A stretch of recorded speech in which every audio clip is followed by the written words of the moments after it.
Welcome back, everybody. It's time for our second match, and as such, it's time for our second interview. That is right, Wolf. It's going to be Stats versus Rogue. Allow me to begin the translations. I will allow you. Hello, it is Stats and Rogue. 네. 잘 지냈어요? 네, 잘 지냈습니다. How have you been? 어제였죠? I've 엄청 been 큰 good. 기사가 떴어요. 네. 이승현 선수의 이적. 네. 네, 이승현 선수와 연습을 좀 많이 나눴습니다. So life is now in KT. 예, 연습도 So are you 많이 practicing 하고, with life? 그 We're 뭐냐, practicing 제가 together. 몰랐던 이런 부분들도 예, 많이 And he's 조언을 teaching me a lot of strategies and 그리고, builds. 예, 병렬 선수의 이런 약점에 대해서도 많이 듣고. 그래요? 그렇습니다. And told me a lot of weaknesses of 김대엽 선수가 Rogue. 이병렬 선수의 약점에 대해서 완벽하게 알았다고 Telling him 하는데요. Rogue secrets. 어떻게 생각하십니까? 우선 전 약점이 So how do you feel 없고요. about that? I don't have any 저도, weaknesses. I don't know what he's 오기 talking 전에 about. 토스 유저들을 조언을 많이 들었기 때문에 저도 자신 있어요 지금. 자신감이 네. 조성주 선수의 So my 4강 Protoss 진출이 teammates 약간 좀 taught me a 자극이 lot 됐나요? today, so I'm really confident 아니요, going 그건 into this. 원래 성준호가 이길 것 같아가지고 별로 신경 안 썼어요. 그렇군요. 네. I knew that Maru was going to win, 네. 김대엽 선수가 이제 so I wasn't really worried about my teammates 어렴풋이 today. 기억을 하는 게 현재 KT 롤스터의 그 어떤 순혈 뭐 그런 것들이 있잖아요. 애초에 네. 김대엽 선수가 이제 KT 롤스터에서부터 게이머 인생을 시작을 해서 네. 데뷔 8년 차. So you started your pro gaming 슬슬 life in KT. 개인 리그와 Now you're in your 8th year. 있는데 굉장히 중요한 고비인 것 같습니다. 4강에 아직 올라가 본 경험이 없지 않나요? So this 팀 tournament 대회에서? 네, 그렇죠. is really 예전 an important tournament for you. 제가 늘 8강의 벽에 It's going to be your 부딪혀서 first time to 떨어졌었는데 advance to the semifinals. 이번이 진짜 if you win today. 기회인 것 같아요. 이번에 Every time I get knocked out in the round of 8, so it's a really good opportunity for me. 네, So 자신감 I'll 있는 모습 try my 좋네요. best to 기대하도록 win. 하겠습니다. And advance to the 이병렬 semifinals. 선수도 네. 이에 질 수 없잖아요. 이병렬 선수가 지금 최근 이제 게이머 데뷔한 이후에 네. 최고의 기세를 보여주고 있는데 양대 리그 They're 저그가 doing 두 really 명밖에 well 남지 않았습니다. recently. 이승현과 그 누구죠? 이병렬. Only two exerts 그렇죠. are left. 이승현과 이병렬이 있어요. 네. 근데 본인도 슬슬 It's 욕심이 you 날 in 것 같아요. life. 좀 라이벌이라고 평가받았던 박영호 선수가 양대 리그에서 탈락을 하고 이제 이승현 선수와 이병렬 선수밖에 남지 않았는데 이때 좀 So your 뭔가 rival 자신 좀 Dart 보여줘야 was knocked out. So it's only life 누가 in 게임 들어가지 you. 않을까요?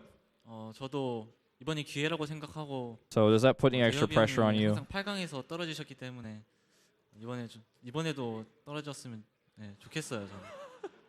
네, 이번에도 본인을 위해서 좀 희생을 해달라. 네. 네, 뭐 양 So 선수가 Stats is always 좀 차이가 좀 saying that he 차니까 gets knocked out in the round of 8 every 이기는 선수가 time. 뭐 So I 진 hope 선수에게 that that 이런 건 되게 잘 continues 고맙습니다. that 네, trend. 여기서 인터뷰를 마치도록 하겠고요. 그럼 곧 있으면 본 경기를 통해서 Let's take a look at those highlights, guys.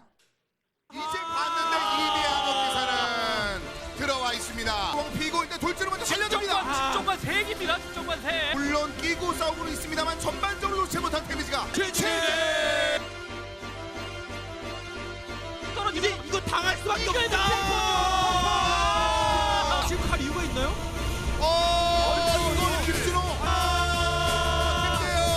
김대엽 밀어붙인다. 김대엽 날립니다. 조금 더 김대엽이 침착했네요. 네, 김대엽 역전서. 김대엽. 아니에요, 모습이고. 용장으로 나가고. 여기가 더 이상 이래준 게 아니야. 이거 막히네요. 김병식. 쟤도 깨질 수 있어요. 저글링 상대하는 거 보고하는 거 보십시오. 지금 돌아갔겠지라는 생각 지금 이런 식으로 치고 올라오고 있고. 그때는 아래쪽에 있는 병력들을 역장으로 막아놓고 있습니다. 김명식. 제대로 가고 왔는데 나 여기서 지금 다시 한번 실 거야. 근데 이런 나의 집을. 그러니까요. 이러면 그 집을 다시 여기서 세우고 있어요. 네이버 앞에서. 최후의 승자는 이병렬이었습니다.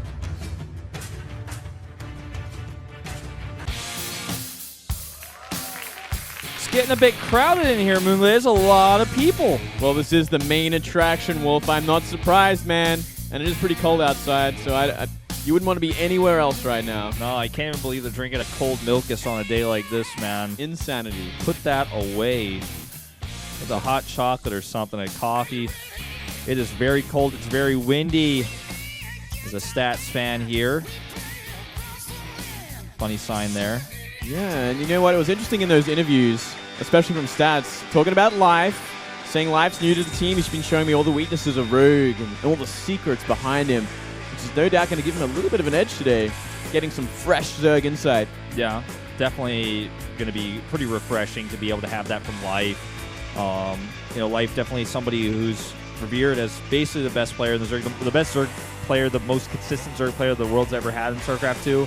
He's been around for a long time, and he's won a lot of tournaments. Yeah, definitely the best kind of individual tournament sort of winner out of all the Zergs. The thing about Life is he's had a few slumps, but he's never fallen out completely. He always bounces back. KT Rolster fans, they feel the victory. Wow, I want one of them. Me too, man. Here is Rogue, the Zerg. And, you know, he's doing fantastically for himself. He said he had no weaknesses, no secrets, and I believe him. The one weakness he might have, actually, is his weakness to cheese. He sort of fell short a couple of times to Myungshik in recent, which is kind of a problem. It's definitely a weakness and something that maybe Stats might be banking on going into this best of 5. And I'm glad that you mentioned that. And we saw a little highlight of one of those games, too.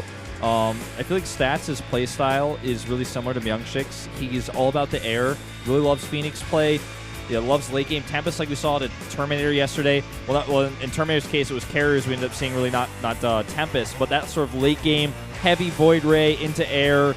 I'm going to take the whole, massive air army, air toss, if you will, and control the game with it. That's kind of how we've seen Stats dominate this matchup before. Yeah, and here we go with these pie charts and whatnot again, Wolf. And look at this, 100% win rate against Zerg. Wow, Stats. Well, with only 2-0, I guess it's true this time. It's true, man. That's pretty impressive. Something you can't look away from. But he's got his PVT as his most played sort of game, and I do remember him destroying a Terran in the Challenger match. I believe, who was it? Was it Innovation? 3-2? Was it Tasia? No, Tasia played against Terminator. Yeah, I think it was Innovation, I believe. He kind of went the distance with him. He went to the 5 games. All of them macro games. Yeah. I remember now, yeah. I think you're absolutely right. Yeah, I mean, Stats is that kind of person. He loves to go to the late game. He likes to play those macro games, which can be pretty dangerous, especially for Zergs, if he can get there comfortably. And it depends. Let's see where Rogue's, Swarm host play is at as well. Something you really need against Protoss in this day and age right now. Well, notice that Rogue's got a great breakdown here for race distribution for players he's played against. I mean, he's hit them all in the 30s. That's a really good distribution there. Got a great win rate against Protoss still. I mean, 62.5 against the best players in the world is pretty awesome. And, we saw him do some great Zerg versus Zerg. He started things off with a great Zerg versus Sulky at the very beginning of this tournament, the day one of this Star League and the Challenger. Really, really well in that matchup. But I like Rogue's chances here, but I don't really want to favor either player. I just can't do it. No, I look at this match and I'm like, well, I have no idea who's going to win. I just simply have no idea. Stats, always kind of like this underrated sort of player that we see often, and Rogue has been proving himself time and time again in recent times. So hard to choose. Well, let's take a look at these map bans. We have Merry-Go-Round banned for Stats and Nimbus banned for Rogue. Yeah, this is super standard sort of bans. No surprise whatsoever from either player. Starting out with Catalina, Foxtrot, Overgrowth, Deadwing, King Sejong is the last map. Yeah, that's kind of funny. That's my favorite map to watch this matchup on, so I'm a little bit sad. Yeah. There's potential we don't see it. Well, we could see it. I wouldn't be surprised if this went the distance. This one is definitely much more expected to go the distance than the last one we just saw. That is certain. Yeah, no doubt about that. And it's interesting to see the Zerg Protoss win rates. Like Catalina, 70% for the Zergs, 50% for the Foxtrot. And, yeah, I mean, 33% on King Sejong for Zerg. That's kind of interesting. Yeah, that's actually pretty interesting, yeah. Yeah. Would have expected to see that. Interesting sort of stats there. Again, just for GSL, Star League, and Pro League, those stats, not for online tournaments and LAN events. Well, the first map usually sets the pace. Map stats are saying this is a good map for Zerg right now. But I think it's a good map for Stats style. The map is loading right now. This match could go either way. Both of these players very equal in skill level. Let's find out who is going to the semis.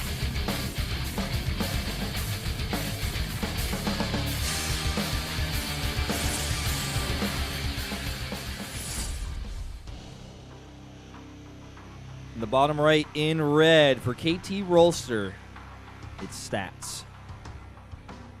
Team that just got a lot stronger with the recent edition of Life. Oh, yeah. And here in the top right, we do have Rogue. And I mean, Stats, when you look at his recent match history, he beat Life and Beyond in Pro League. He defeated Hero and Classic in Star League. he is taking down a lot of big names in recent times. Yeah. But he's still someone that we look at and we're like, well, he hasn't been a champion yet. You know, he hasn't gone the distance. He's getting knocked out consistently in the round of 8. Maybe this will be the tournament where he can break through. It could be. It absolutely could be. Well, we do see a pylon in the main here for stats. Yeah. Next to the ramp, so it looks like he's going to go for that kind of gateway cybercore block. Yep. Good against any sort of early lings. There's the gate. Yeah, play XP person drawing a little zealot there. I didn't read anything about it. I was just too enthralled with the zealot. Well, this is kind of interesting from Rogue as well, going for that 14-14 opening, so he wants those fast speedlings on the map.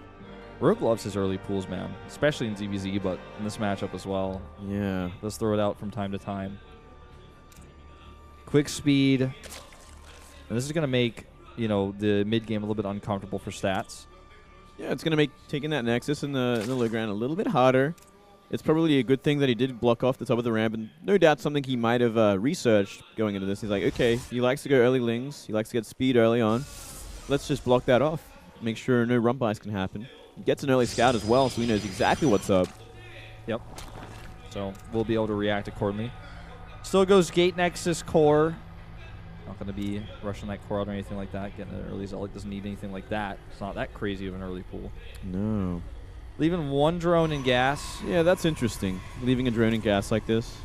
I wonder if there is a follow-up to this. Because, I mean... Like maybe a roach follow-up? Maybe? Because he has 14 drones on minerals right now, so you'd normally want, after gases like this early, you'd want all the drones on minerals. So one drone in gas, possible, very possible sort of follow-up here. We see if we're going to try to wall the low ground here. Core's on that secondary wall. Not a bad choice. If he can get that up, it's going to give him a lot more flexibility. His natural will be secured. I think it's a good idea. Yeah, I think it's a great idea. There's the hatch. He's going to use that probe and the zealot to finish this wall off, but he's going to need that pylon as well. There it is. Ooh, pylon is exposed, which is the next problem, but zealot can poke. Yeah, he should be okay. The annoyance here being that he doesn't have a second zealot queued.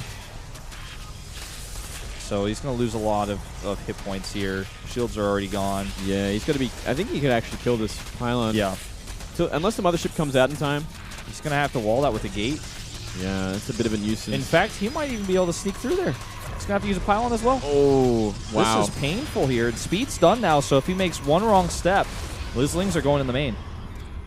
Yeah, a couple more lings being made before he starts running up again. Still only one drone on gas, but he is up to 100 gas. Could go for a lair, could go for something else. Or he could just be banking slowly as he transitions to 2 base. Yeah. Well, Mothership Core is going to ward those lings away. Pretty good scout. Make sure there's no like morphing banelings or anything crazy over there. Yeah, I really like this early forge as well. Means he can get an early +1, which is no doubt going to be fantastic against early speedlings. Yep. Gives him like the ability to move out in the map, maybe take a 3rd base. A little bit delayed though. Good Overlord Scout here. He's going to check that +1 as well as the gas timings at the natural. So coming in there right now, taking a peek. Stargate, very stats-esque. Does get dropped in the main. And an Overlord is going to check that. Should be able to see it without any big problems. It's not going the right way, but I think he's just going to see the edge of it. Yeah, I think he's going to see it. Oh, he turns around. Okay, maybe not. Just barely going to see it, I think. Yep. Ah, from the bottom. Yeah, just turns around, sees what he needed to see. Obviously, no any error in the proto space whatsoever just yet. And get away. 3rd hatch on the way now. So now Rogue has all the information to build the tools he needs to defend, you know, any of this harassment that may be coming his way. Could be an Oracle. Just go over there, get a little bit of harassment, help defend a pretty free 3rd base. But it's going to be Phoenixes instead. Yeah, I mean, because it got scouted like that, he probably doesn't want to go Oracle because Oracle still can be very useful, but still, like, spores are going to be up in time. So it's hard to find enough damage to justify going them. Whereas Phoenix is going to pick off sort of every Overlord on the map, potentially more Overlords in the Zerg base, as well as drones, once you have kind of enough Phoenix to ignore the Spore Crawlers. Yeah, it's a great way to take map control, get all the scouting you need, defend effectively against anything that comes your way. but more importantly against sort of roaches that come out. Obviously, oracles aren't that good against roaches if they come anytime soon. No. Nope. Those spores do get made. I'm going to cost them 2 overlords. Very standard, everything we're seeing here. Nothing out of the ordinary just yet. Ooh, except for those 5 gates, Wolf. Except for the 5 gates. Except for those 5 gates. Those things could be a little bit of a problem here, and let's see exactly what we're going to see Stats warp in. A couple of extra sentries so far. What if he's going to go for like the Zealot sort of sentry composition? Yeah, well, it looks like it, but the Hydra Den comes down. He didn't scout those gates, did he? No, I don't think he Is did. this just a blind Hydra Den? Well, I mean, Hydra Den's kind of like the next step, right? If you see Stargate on the map and you're not going for Roachling, you'd have to get either Roachling or sort of like Hydraling. Well, this Spore is just uprooted. I don't know what else to say. I mean, he's going to lose that queen. That's a nightmare right there. I think he just thought he clicked it, but he didn't. Oh, man, that's frustrating. And this could be a horrible follow-up. Obviously, everything on the map has been cleared out. There are some lings that might actually run into the gateway units. He'll have a kind of an idea it's on the way, but will he have enough stuff out in time to deal with it is the next question. 4 Hydras on the way. Yeah, but if they pop out in weird places where those Phoenixes are, he could pick them off really easily. That is so true. And Phoenix are fantastic at killing Hydras quickly. He's saving energy, too. He's not trying to kill drones. He's not trying to check for any more queens. Okay. Oh, he lifted up an egg, and here come the Hydras. Yep, and he's got a queen up in the air. This is not what he wants to have in the air right now. He's actually losing a lot of Phoenix health. Okay, finally starts to pick those Hydras off. Could have been much better here. Let's see how he decides to use his force fields. Just going to go to the top of the ramp before without those lings, it looks like. Time Warp goes down on the Hydras. I mean, Guardian Shield going to help out a lot. Plus all these warp in 6 Stalkers with this army. There's simply not enough of Rogue's army to deal with it. Nope. And that Time Warp we saw on those Hydras was great as well to help zone those out. This is going to get worse and worse before it gets better, Moonglade. It needs more Hydras. It's never getting better, Wolf. I think it's almost over, especially where this army is going to get force-fielded horribly. Yep, that's nasty. 2 Hydras and they're about to die. Yuck. Yeah, this is that's pretty much game over. Yeah, essentially, man. Really nice use of Guardian Shield, making sure he always has one up against these Hydras. The most important thing ever. You see Hydras attack very fast, but do kind of low damage. GG. GG is cold. The other thing is he finally got those Hydras out, but he didn't have any buffer for them at that point. He lost it all already. Yeah, he really needed to have Roaches out for this kind of thing, or go for very quickly Hydras. Stats looking like he's a bit surprised he won. He's like, woo, can't believe I won that, man. Yeah, I can't believe that happened. And a bit of a rocky start for Rogue. Yeah, definitely a rough loss to take there. Just didn't expect it, didn't scout, didn't see it coming. That's Phoenix is for you. Going to clean up Overlords. It's the name of the game against Protoss. If you don't see it coming, you're probably going to die. If you see it coming, you're probably going to win. You know, it's a kind of a toss-up. It's all about trying to get that information, but obviously if you're going for a Phoenix tech like that, you can deny just about all information that comes your way. Well, there's like, for Protoss, any given time about, any time in the meta, about 10 different all-ins that could kill you. That if you don't know they're coming, if you try to play safe, then you're not being as greedy as you'd ideally like to be as a Zerg. You're not going to have the economy that you want. But if you play too greedy, then you die. So you just die. You just die. It's the end. It's over. The tightrope you're playing always in this matchup as a Zerg. Yeah, kind of the mindset for Rogue in that game was, okay, he's going to go for Phoenix into Colossi and a delayed